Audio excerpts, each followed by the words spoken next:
Welcome to episode 147 of We Don't Die Radio. I'm your host, Sandra Champlain, author of the #1 international best-selling book called We Don't Die, A Skeptic's Discovery of Life After Death. I want to invite you to join me at a huge afterlife event.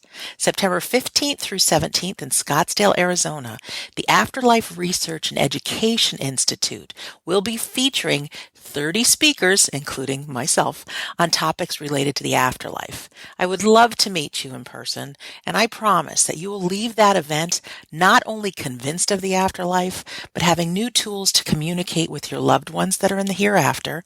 You'll gain guidance on living a great life now.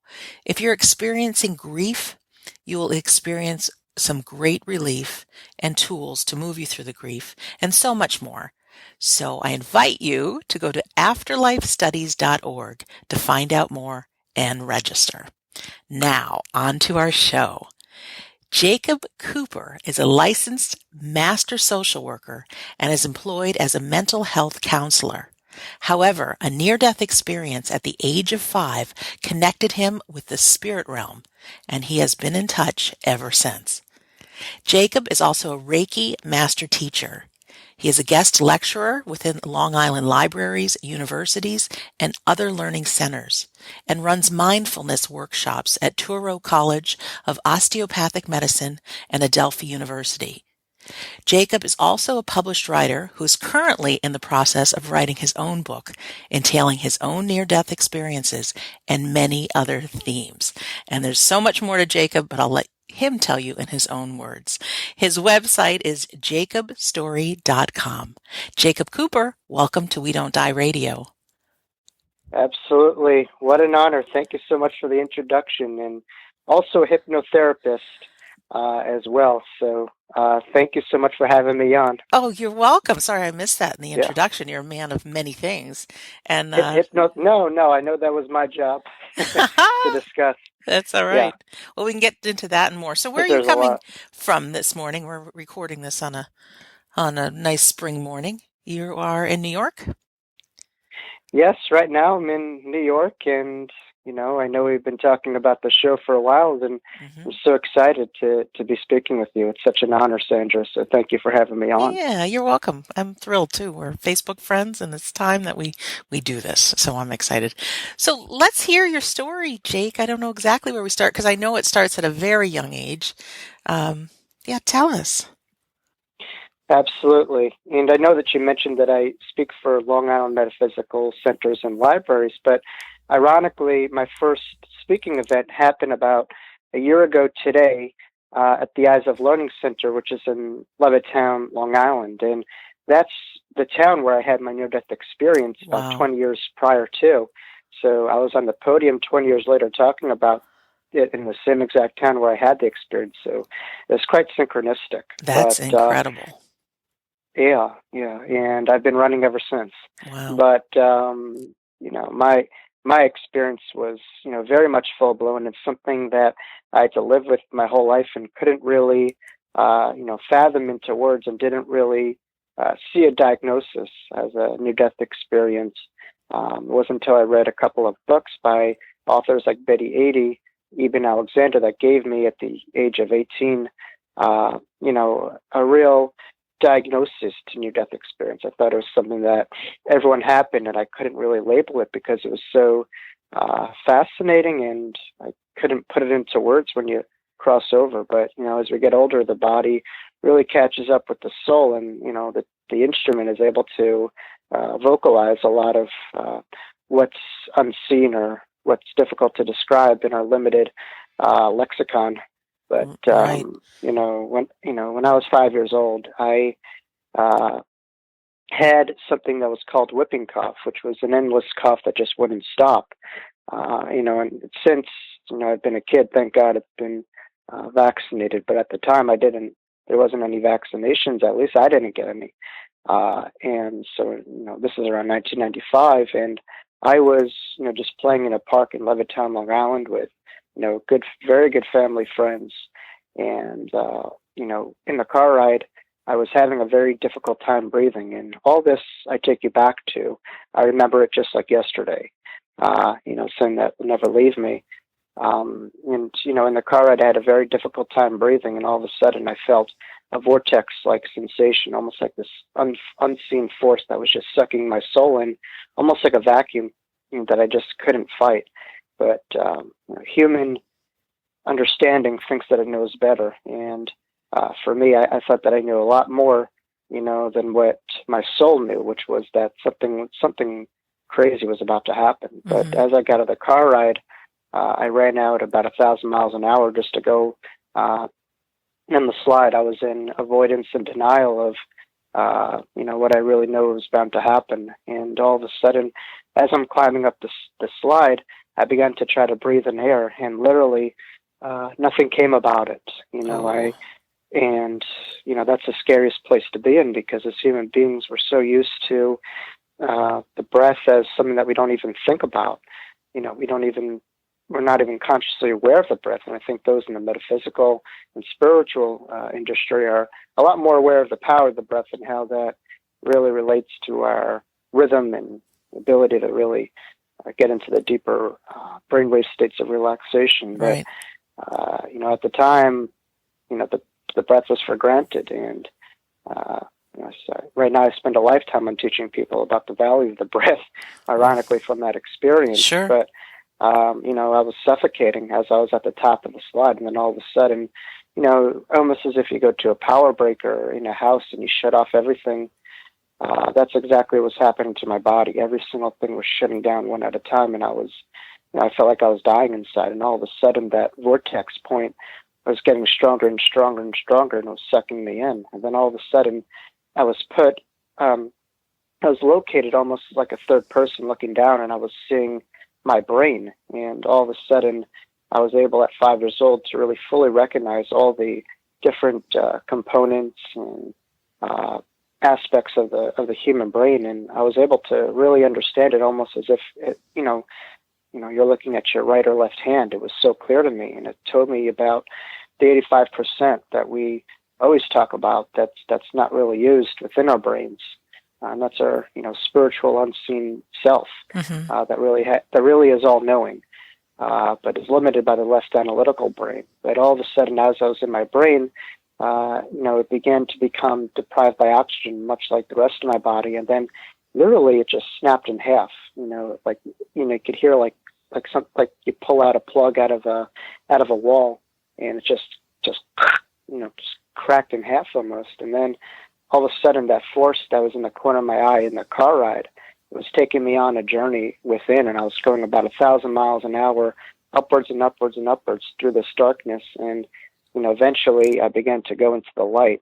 And after that, I saw myself, third person going down the slide, and that's where I really encountered my 2 spiritual guides who were right next to me. And these guides were beings that I've known all my life, and at the time I was cracking up at it because I couldn't believe how I forgot about what they looked like or who they were, and they were just huge, beautiful, angelic beings. It's very hard to describe how beautiful your spiritual guides are, but they're people who you really chart your life with and are there with you since day one, in the takeoff period where you're planning and charting your whole life. And usually they're people who you've known before, but sometimes they're just people who you've become friendly with on the other side, who have gravitated towards your energy. But anywho, as I was, going down the side, I was going about 1,000 miles upwards. So what you have on the other side is a vibrational frequency that is a lot higher pitched than the Earth plane. And what I found fascinating about the other side is that there's no limitations to how good you could feel. You could feel, I think we put a limitation on ourselves before we do something, and because we compare it from a prior experience. Like when we'll go to, a Chinese restaurant, if we enjoyed it, we'll compare it to another place. So everything kind of Right. has a limit from our own, preconceived thoughts. But the other side, once your brain is taken out of the equation, your analytical brain, you're more into the experiential realm, and you're able to really experience it. But we always talk endlessly about vibrational frequencies, and that's very evident. You're going about 1,000 miles an hour, vibrating at some insane speed when you're there. But then I open up my eyes, and all of a sudden, I was able to have what's called Christ consciousness, where I was able to hear the voice of Christ, on the other side, very loud and very clear, and it was very familiar energy. It was almost like, a father-like energy on the other side. And it took me in, and then I looked at the back right side of my head, and I saw, what was, to me, was like a massive, massive palace. It was just gold and beautiful.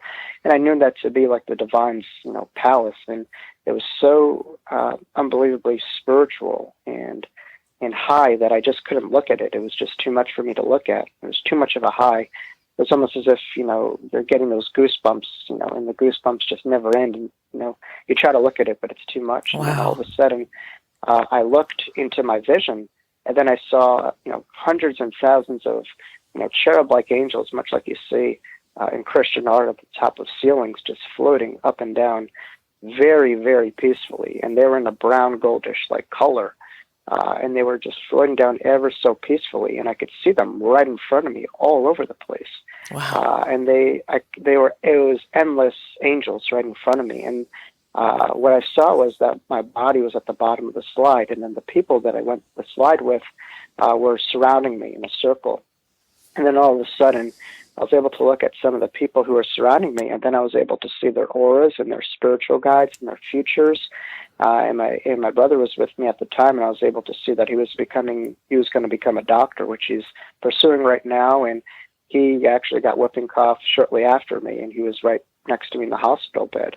But anywho, as I was looking at some of the people, there was, a guy who I thought was kind of earthly or very grounded. But what I saw with him was a beautiful, spiritual, endless wealth that he had attached to him. And, what I learned from that was that, everything and everyone is spiritual. I think we designate a couple people for being spiritual, but spiritual is like breathing in oxygen, on the earth plane. Everyone has it. It's our essence.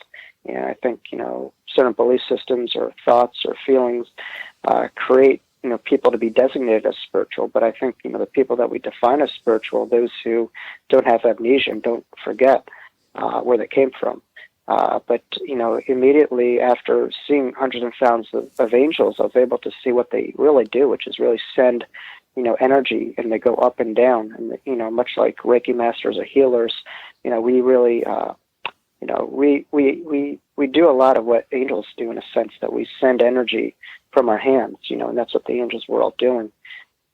Wow. And then in the background, I was able to see a lot of archangels, but they were just almost too intimidating and big for me to see. They were just these giant, beings. And, the other side from what I saw was really, the only thing separating me from it was my brain. Once my brain shut down, everything opened. So, that tells you a lot about the brain as a filter in the between worlds. And, some people are a lot more spiritual because, their brains are a lot more open, and other people, they get too involved in the left hemispheres of their brains, and they get very separated.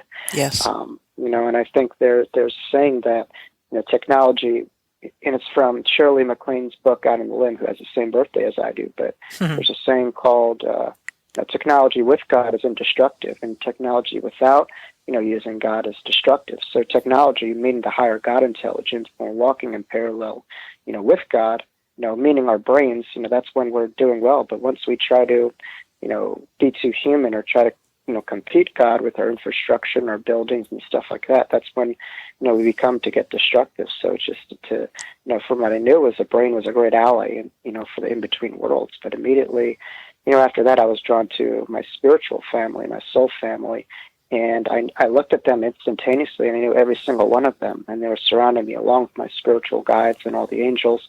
And I was quite embarrassed to see them because, immediately upon seeing them, I saw a lot of students that I taught in my previous lifetime, and I saw that I was kind of like the Uberus in that previous lifetime, in a sense that I had, great power, but I took my own life in a sense, and I saw that I committed this lifetime to teaching others, about the value of the light at the end of the tunnel.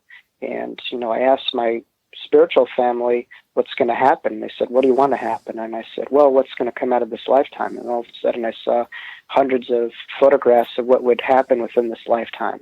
And then immediately I saw that I was speaking in front of a big crowd.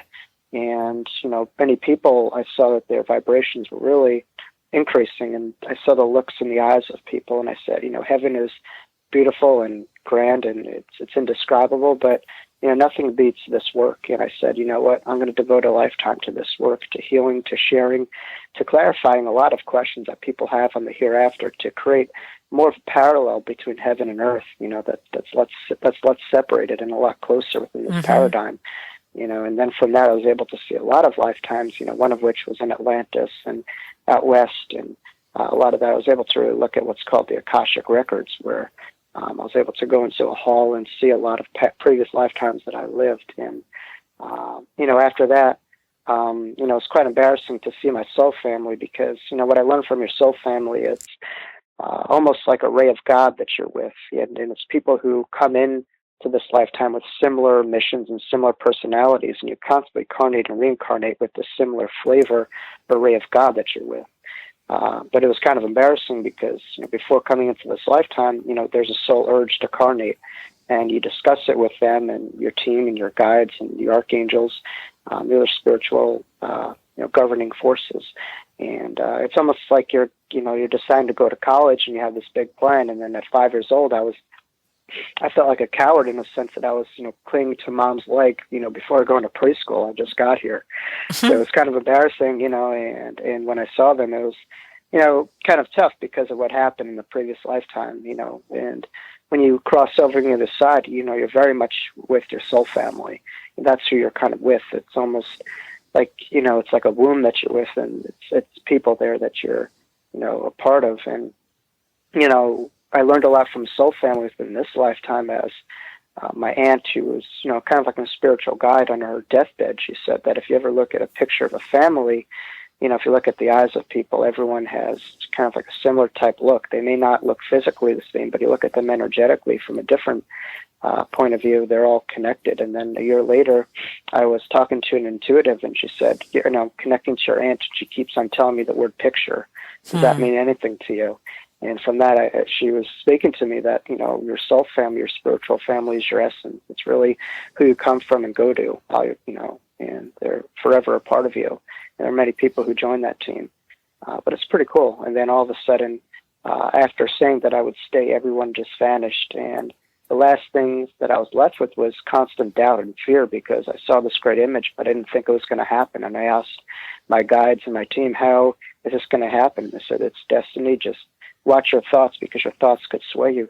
There are many ways, the highways that steer you in this lifetime, and just trust the process. And immediately I opened up my eyes, and I was on a bed, and I was expecting, kind of like a red carpet treatment, because I was just in God's majesty, and I was just on the other side. I was in the palace, and, I woke up on a hospital bed with a man who was trying to shove pills down my mouth. And actually, at 5 years old, I woke up screaming. I was a mess. I kicked my doctor in the leg. I was running around the room. My mom could attest to it, because, it was just so frustrating that I had this experience and I couldn't really put it into words. I wish I could have.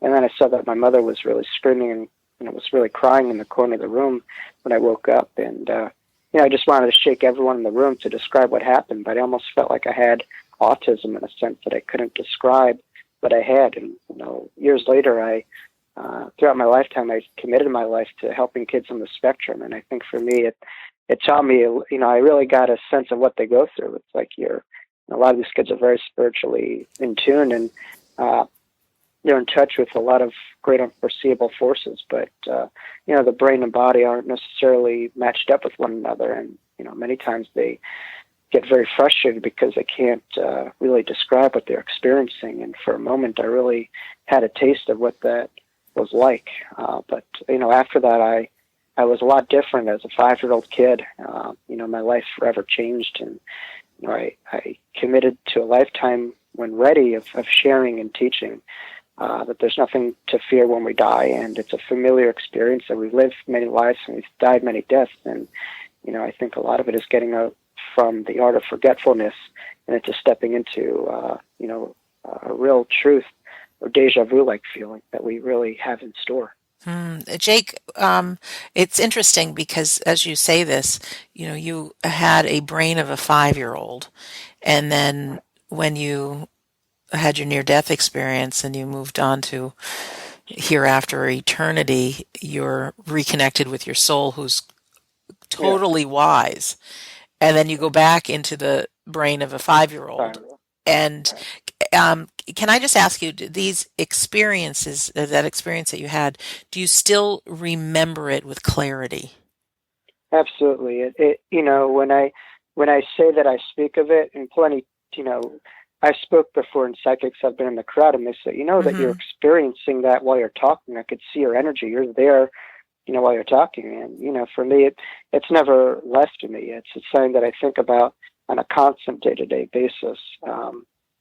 That's one thing I just think is so Uh, cool, and many people that have had the near-death experiences say the exact same thing. It's clearer than like any other memory you have as a human being.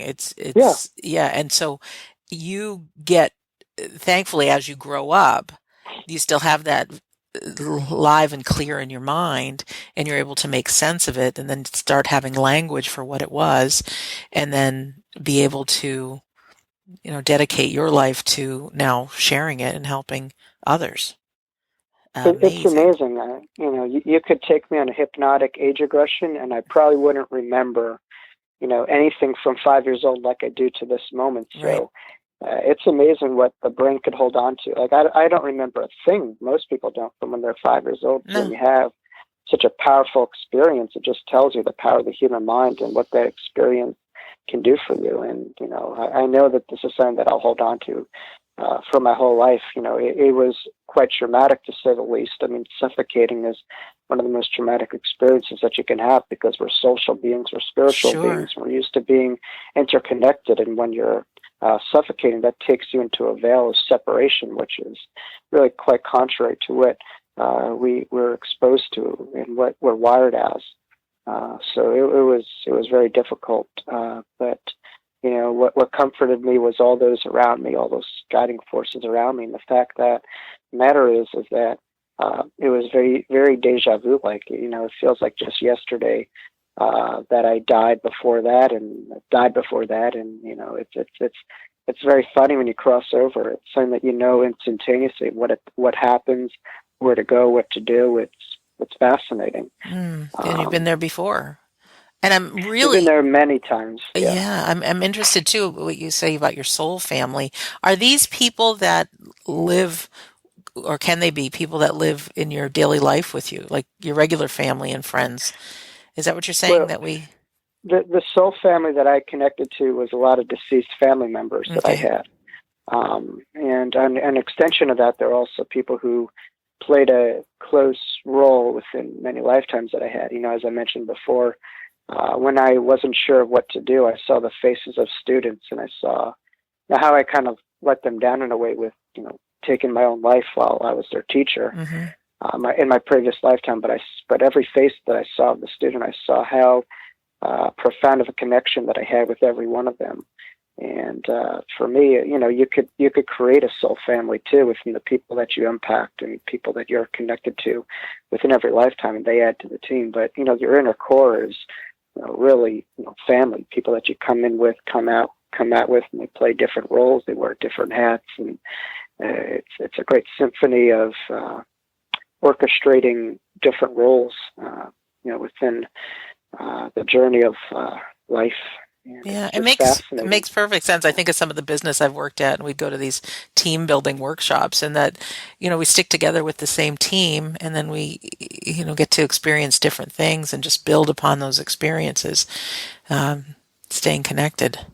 Absolutely. Yeah. Yeah. And it's funny that you mentioned that I was experiencing this from a soul level. Not, people ask me, were you this 5-year-old?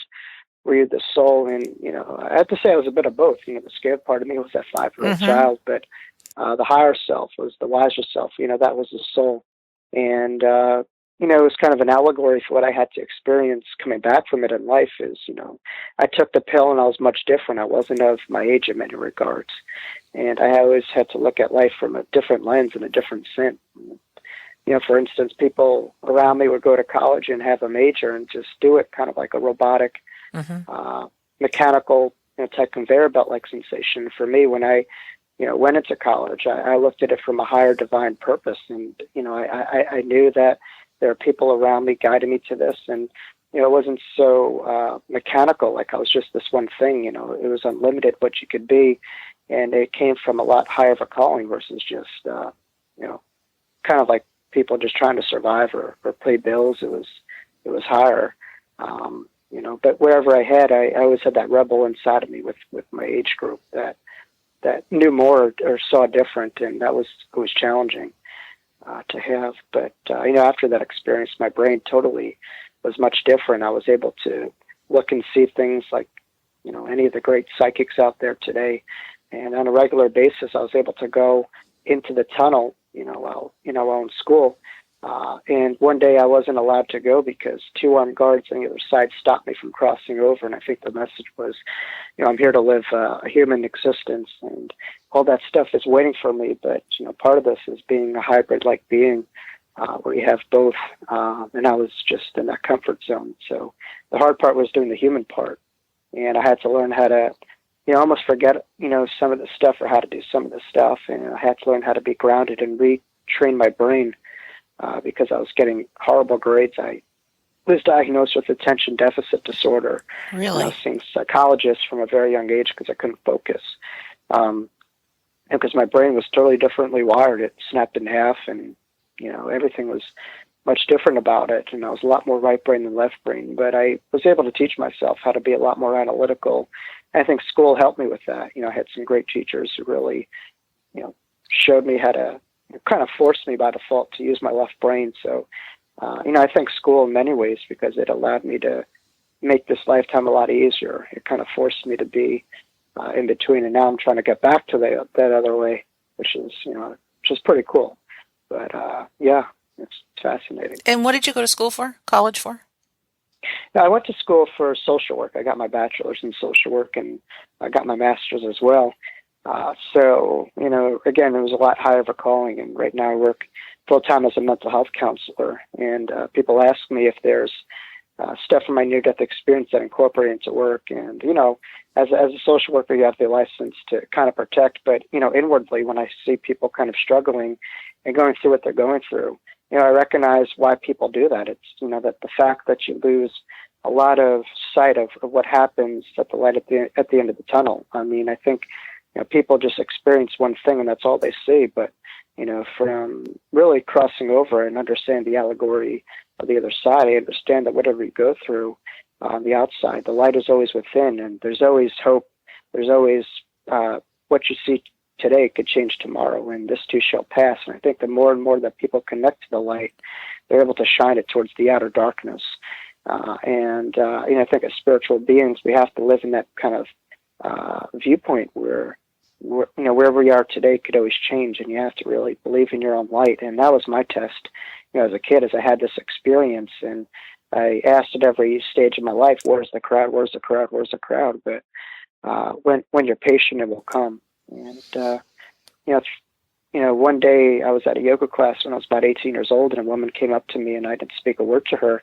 And she was definitely an earth angel, and she was able to read a lot of things. And she said, I see a very big crowd behind you. You're going to be a healer one day. And that just reminded me of the mission and the promise that I told the other side. So I think everyone has a soul path. Everyone has, things to do within this lifetime. And I think the more and more that you connect to yourself, to that light, the clearer it is, enabled that you're able to transcend time, and from crossing over, I understood that past, present, and future are all basically one, and, time is a big misconception. So I think people have to step into now and step into themselves, and it'll be very easy to connect to what they're here to do for and what they've already done. You just have to experience it.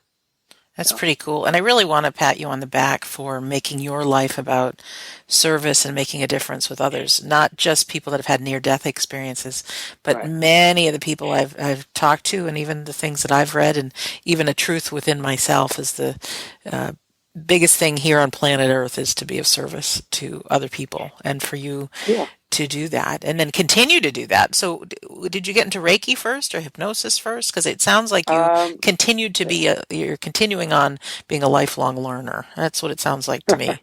It never dies. I think that's all of our assignments, I think it's all about progress. I mean, progress is the greatest high that you can take, and not success.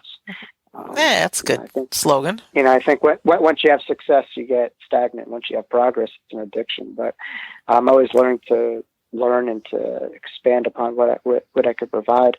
But when I got into Reiki, a couple of years ago, in my early 20s, and Reiki really helped me because from this I battled with a lot of anxiety all my life, because I suppose from this I had a lot of PTSD, and I had a lot of panic attacks from that experience because the breath that I had was taken away from me, and I always had a fear that would happen again.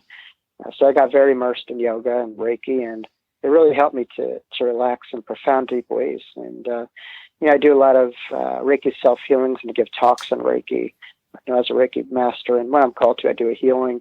But it just allowed me to understand that there's so much more unforeseeable healing forces out there that plenty of people don't resort to. And I think plenty of people go to a psychiatrist and they use medication. There's a certain value to that, but there's also a value to really using a lot of these ancient healing techniques, and Reiki is certainly one of them that I incorporate. And followed this was hypnosis. I mean, to me, I was inspired, by hypnosis by people like Dr. Brian Weiss, and the kid I grew up with, Sylvia Brown books, and I saw the incredible healing aspects that happened from her past life regressions and Brian Weiss's past life regressions, and it can really take healing about 1,000 times faster within a regression than any form of treatment. But there's a value at every treatment. But to me, hypnosis is the last stop on the train that people go to once they've tried everything.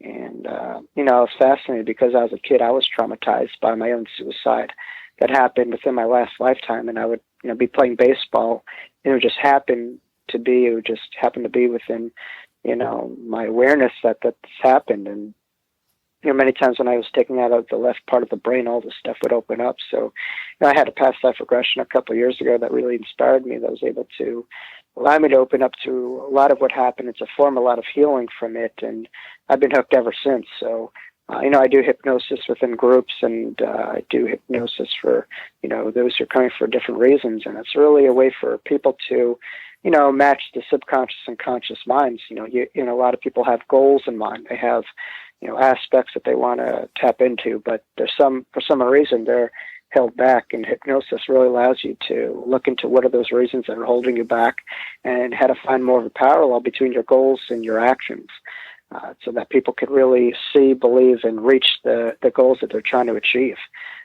So it's fascinating, and it's a way to really rewire a lot of the subconscious and conscious minds. So, I do a lot of group work, and I'm doing a presentation next Monday at Adelphi University. It's called Hypnosis for Academic Success, and I'm really excited to run that program. But, it all kind of just tied together, and it's growing day by day. So it's great. Yeah, a couple things come to mind. One is there's a woman, I saw a TED Talk by her, Jill Bolt Taylor, I think is her name.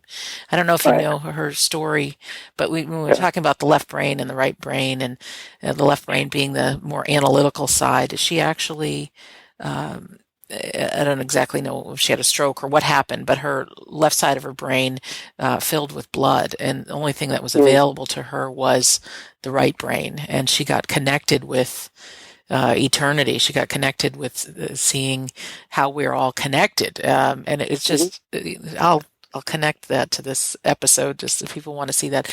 Really amazing, and she was somebody who was very, very analytical before. Anyway, so that just came to mind, so I thought I'd share that. Could you share just a little bit what Reiki is? Because not everybody knows what that is, and how it ties in to being spiritual, and has deepened your connection with what you're up to. Yeah, no, Reiki was started really, I think healing in general was really, to me, started by the Atlanteans. the Bermuda Triangle. To me, that's where it really started. But it was resurfaced in the modern day world by Dr. Mikao Usui, who really, immersed himself in Reiki. He was a doctor, and he, formed a clinic. He had a big awakening where he was able to see a lot of the symbols of Reiki. And, Reiki is very much about, symbols. And once you have Reiki, you have Reiki 1, Reiki 2, ART, and become a Reiki master. But Dr. Usui was someone who had an awakening, and he was able to, teach, about one or two people. The first person, I think the second person they taught was a woman by the name of Miss Takata, and she brought Reiki into America. But Dr. Usui formed the Usui Clinic, I believe. And plenty of people experience his healings, and people who are having a difficult time walking, or people who were very stressful, experienced Reiki at its finest, and they were tuned to the symbols that he experienced in his awakening that came to him, in the mountain like bubbles. He had like a 21-day meditation, I believe, and within that meditation, he was able to see all the, symbols that came to him from the universe. And Reiki since then has taken off. America, a man by the name of William Rand really, was the backbone of it. I think his teacher was tuned by, a descendant of Dr. Usui. But in America, it's huge today. Mm-hmm. And I think a lot of it is, tuning into your, subtle healing, energetic forces, that are there within your, spiritual bodies, and, the practitioner really incorporating a lot of the symbols to really get you to tune into that and get rid of a lot of, stagnant energy. And it's a really great way to balance your energy. For me, Reiki has been great, and I do it within a lot of my workshops, and people come in who are meant to do for healings, and it's phenomenal. But it all happened from a tremendous awakening that Dr. Usui experienced. So I really thank him for bringing back ancient form of healing that was really used in Atlantis and brought back to the world. But it's funny that you mentioned that, once you get into the right brain, you become a lot more altruistic, and you're able to see a lot more outside of yourself. A couple of years ago, when I was about 18 years old, I just woke up with an experience where I was looking down at my body, and I had a powerful OBE, out-of-body experience, instead of NDE. And it lasted about 3 weeks. Within that experience, my third eye was circling about 1,000 miles an hour, and it was very wet and moist. And when I was walking, I was literally floating in the air, and it was just quite a profound experience. And I could feel every energy point going crazy. And then it was a September morning. Ironically, my near-death experience happened in September, so to me, September is always a powerful month of new transformations and new beginnings. But I was in a synagogue, and at the time, I was just sitting in a chair, and all of a sudden I could feel my energetic forces just spiraling and vibrating very fast and going upwards, upwards, upwards. And immediately I was able to feel my spiritual animal, which was an eagle at the time, and I flew around the room on an eagle, and I wasn't on anything. It was quite a powerful experience. And all of a sudden I was back in my body, and then I saw that there was one strand of energy connecting the whole room. And it was fascinating. So for me, I think once you're able to, I would recommend people having out of body experience on a regular basis, but it could be, when it's of value and when it's important, people have them. But it taught me that, I read in books, we're all one file, one energy, but to experience it was a whole different, situation. So for me, I was really fascinated by that, because there's so much more within our own toolbox that we don't access.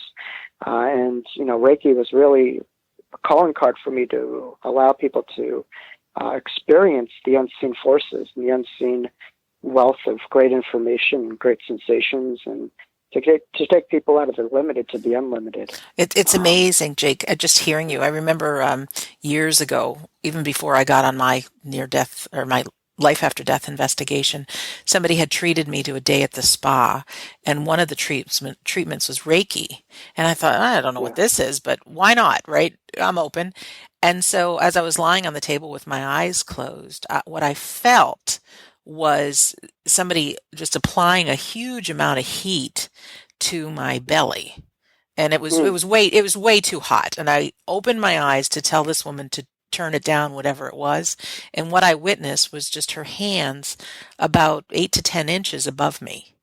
And I thought Mm. in that moment, like, there's more to life than meets the eye, because how could she have done that? What Yeah. is she channeling? And it had me start learning about what Reiki is and the healing properties. And there was something moving through her that Oh, my brain could not explain. yeah. Yeah. Yeah. You know, it sounds like a lot of it was a big Kundalini experience, but, you know, we have sayings within the English language that someone has a fire in the belly. I mean, where does Hmm. that come from? That's really, you know, once your energy is balanced and you're able to feel that fire energy. And I had almost this hose of fire that was going on for 3 weeks within my stomach. And you also have a saying that someone is hot headed or cool headed. Where does Hmm. that come from? You Yeah. know, so I have cold feet. Where does that come from? So, but a lot of this Yes. is elemental euphemisms that speak to really our energetic forces. So I think it's about, you know, finding the fire in the belly, having a cool head, and really attuning to all of your elements. So where you really are balanced. It's that simple. Right. Well, it sounds Um, perfect for the journey I then went on, with everything yeah, I'm up to now. yeah, But I love hearing yeah. about the hypnosis. I love hearing about even the out of body experiences. When we start having some of these experiences that can't really be explained very well with our brain and what we think is real, it just, you can't help but think, what else is possible?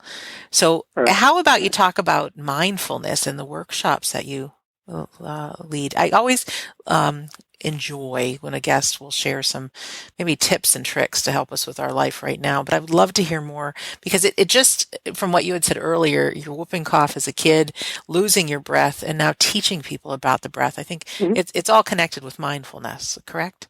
Yeah, yeah. No, when I was about 16 years old, you know, about what is it, 10 or 11 years ago from today, I grew up Jewish, and I had a Passover Seder, which is a Passover meal, and and at my table I saw this man, and I had no idea who he was, but he was a family friend of a friend, and he was at my table, and I saw on his hand he had a Lakers championship ring. I Hmm. go, who the hell is this guy? Who the Right. heck is this guy?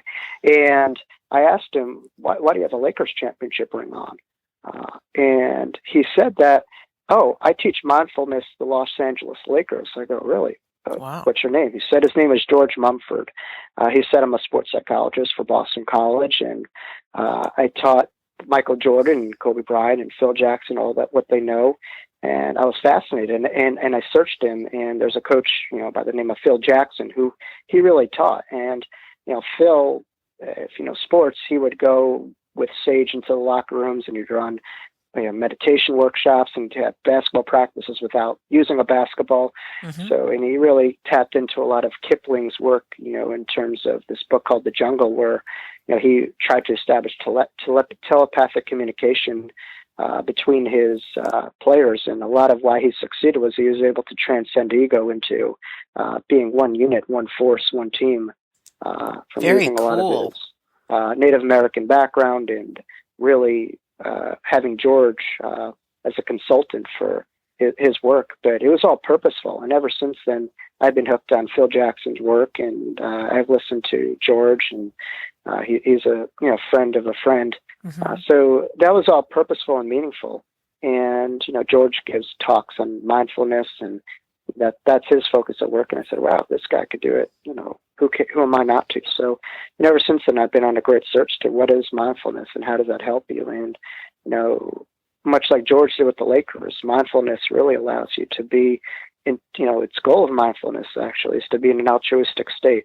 It's why before Phil came in, you had Doug Collins, and the Bulls were constantly getting beat by the Detroit Pistons and weren't getting able to get over the hump. And I think once Phil came in, Michael was able to transcend ego and to form, an altruistic state of the team and get out of himself and to really be more involved in the team.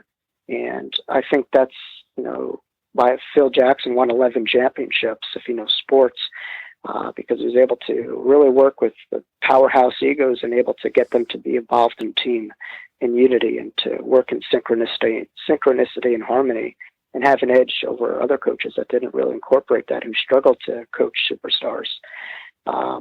So for me, mindfulness is when I do give a workshop, I always ask people what they feel, what the polarity of mindfulness is, what is mindless, what is mindlessness? When you're not mindful, what does that mean to you? And I think people say, okay, I'll be thinking about something that happened yesterday or something that's going to happen in the future, and I'm not present. And mindfulness is simply finding ways to be present. When people think of mindfulness, they think of just sitting in the Himalayas and meditating. But Right. Mindfulness is a 24/7 hour job that you could do at any moment. It really allows you to form an awareness, a greater awareness of how you're holding your energy, how you're viewing things, how you're seeing things, and it's a great way to develop a mind-body deeper connection to where you're a lot more composed, a lot more relaxed, and a lot more present in your everyday life. And you're coming from a place of not habitual existence, but rather from creation, and really, experiencing life,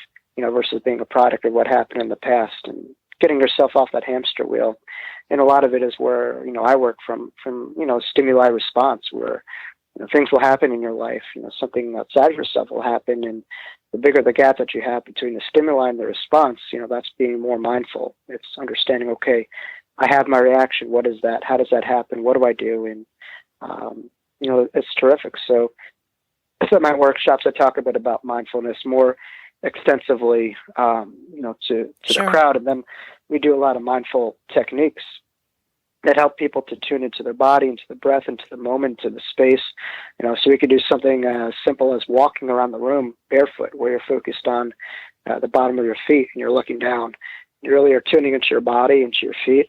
And we do a lot of breath work, where people just stare at an object or something like that, and being present. And people often say that they've taken a vacation from themselves, and that's the goal. Mindfulness's goal is for you to tune into yourself and let go of a lot of fears or anxiety or separation that connects you to you, and that will allow you to take a lot of the veil of separation between you and your environment.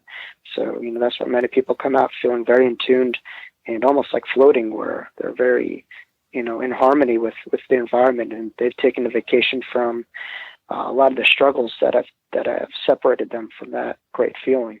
Wow, I love it. It's great. I think of that hamster wheel, and it's so easy as a human being to be on it and tied into the ego. And if we could just record or write down everything our brain thinks, I mean, it's exhausting. It's all over the place, and Right. it takes up so much time. And to stop the wheel, whether it's paying attention to the breath or paying attention to the carpet under your feet or whatever that may be, to get you in the present moment. Mhm. What a gift. So thank you for doing that. It's, I think if people want peak performance, they have to learn how to manage the brain, and they have to have intelligence as to how to really work it. I think, we live in a physical society, so people are obsessed and fascinated with perfecting the body. But something that's not seen, really, the brain, which can be scanned and stuff like that, but people don't, physically see it. So it's hard for them to see, okay, what are the impacts? But, but mindfulness really allows you to clear a lot of stress and tension that's held within the brain, so that you're able to be a lot more cognitively balanced and able to have more of a balance between the brainwave states that you experience throughout your day. I mean, plenty of people who are stressed, they go through, the first or second, stage, the brainwaves very quickly, but this allows you to get into a lot deeper of the brainwave states, so that you're more relaxed, you're more composed, and you have a lot more potential within your brain.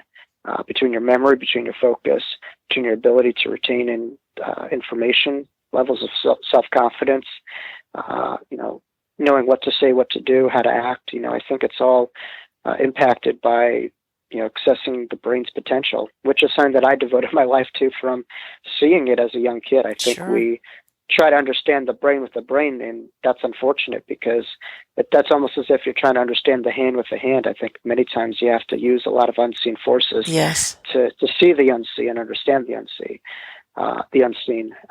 So that's the vantage point that I come from, where I try to help people to really maximize their brain potentials and really find a form of brain education where people are able to see, stress impacts on the brain and relaxation impacts on the brain. And I think the more physical society we get, the more scans that we can provide to people and stuff like that, I think the better work that this will have. So that's where science is our biggest ally within the spiritual adventure of maximizing human potential. Right. So the book you're writing, Jake, Yeah. is going to include these things, your near-death experiences, and steps to help us be mindful and all what you're up to. Haha. Yeah, I look at my near-death experience as the light at the end of the tunnel. But to me, the mindfulness and the hypnosis and the Reiki, it's almost as if I'm giving people the tools to succeed within their everyday lives to their greatest potential.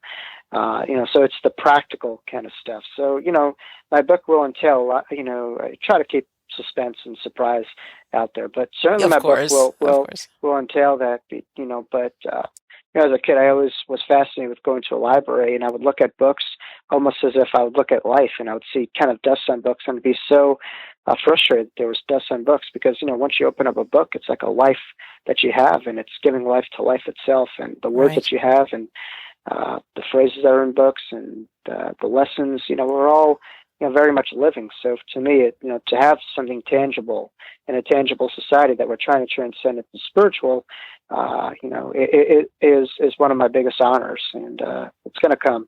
And I'm excited for people to get their hands on it. It's going to Yeah. be terrific. Well, I'll certainly do Uh, my part in sharing it, connecting it to this yeah, episode when you do have it published. I'm yeah, excited about that. yeah. Let me just ask, I know you offer Reiki to people. Is that something you need to be hands-on, see you face to face?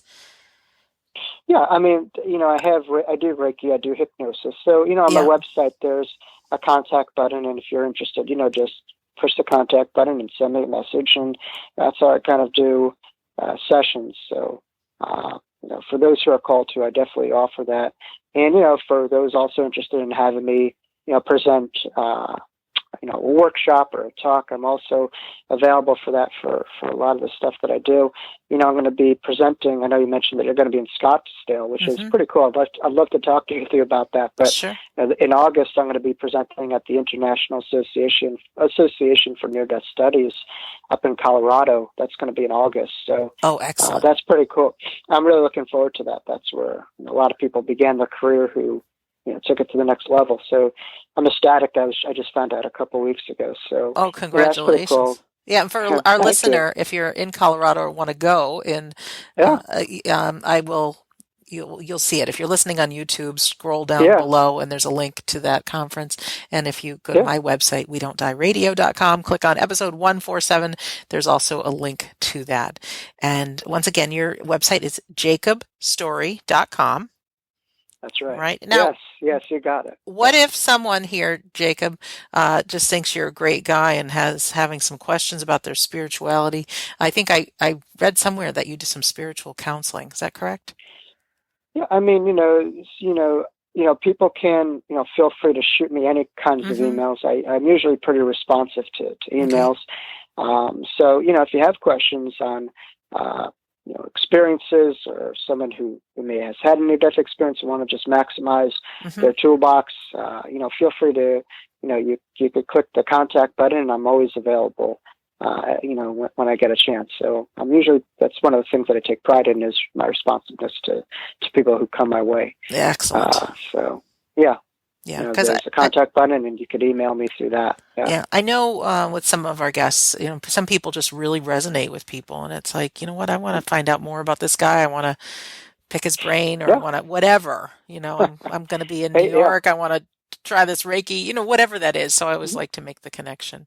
oh yeah, yeah, yeah. So our time is coming to an end, but is there any question I should have asked you, or anything you want to share that maybe we haven't so far, or anything you just want to leave the audience with?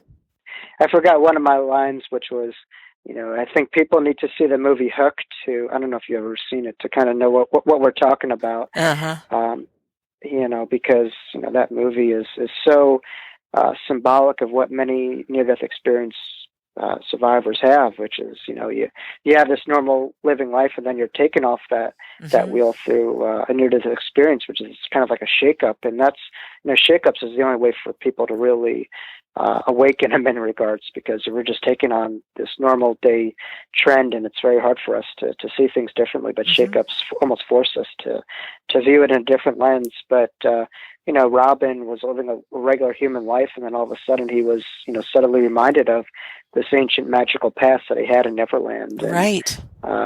that's the closest thing that I could compare it to, and then once he had that, he's able to take that with him in his, within the life. But I think as people, we have this rich past, but we oftentimes just walk forward and forget about it. And for us to be truly hybrid fused beings, we have to remember our past. We have to go forward and remember where we're going to. It's fascinating. For people watching, feel free to view my webpage. I was just featured on a cable television show a couple of days ago that's going to be posted on the site. So you can check that out. Congratulations. Oh, thank you. So I do TV work as well too. But if anyone's interested, I have an open door policy, and would love to chat with anyone who's listening. And it's quite an honor to form, a team and a group, and that's why I'm here. So for those who are called, I'm always available. And thank you so much for having me on, and I hope to talk with you, shortly. And I know we'll be in touch. We're very similar necks of the woods here. So it's a community that we're trying to get bigger, but I know that for right now we're in this together. So thank you so much for having me on as a guest. I know we touched on a lot of significant areas, A lot of important things. I appreciate it.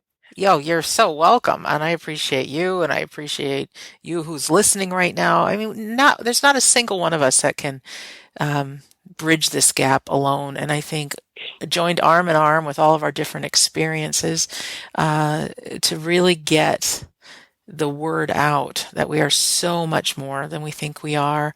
We're so much more than our brains and our egos. There's so many things possible. And it's all to live just a great life. Live, learn, serve, make a difference, share, love, forgive, all those great things. So if we can be part of that and make a difference, it's awesome. So in closing, thank you, Jake, for being here. Reminder, you can go to Jacob's website at jacobstory.com, or simply go to wedon'tdieradio.com, click on episode 147. And also, while you're at wedon'tdieradio.com, feel free to join the Insiders Club. There's just a button. It doesn't cost a thing, and I don't send you spam or anything like that, but you'll get a free copy of my book, We Don't Die, as well as a very healing audio called How to Survive Grief. I know many people listening right now have tuned into the show because you have lost a loved one. And I think my biggest gift over anything is to help people through grief and understand it and move to the other side. And Jake was sharing about mindfulness, and that's definitely a part of it. So in closing, my name is Sandra Champlain. I've been your host on We Don't Die Radio, and I do believe that life is an education for the soul and that your life here on earth is important. So I want to thank you for listening, and we'll see you soon.